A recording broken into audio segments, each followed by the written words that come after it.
Bizim əskər var idi orada, 2 dənə F1-i çəkdi, belə, bizim dərbisən əskərdə baş verdi. 2 dənə F1-i çəkdi, ermənilərin tolpası üstünə qaçdı. Özü ilə öyle erməniləri partladı.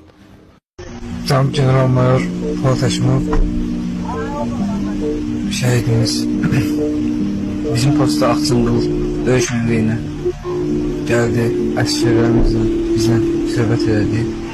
Bakıcanlıqlarımızı tapşırdı. İnşallah tezliklə toplamızı hazır edilməyə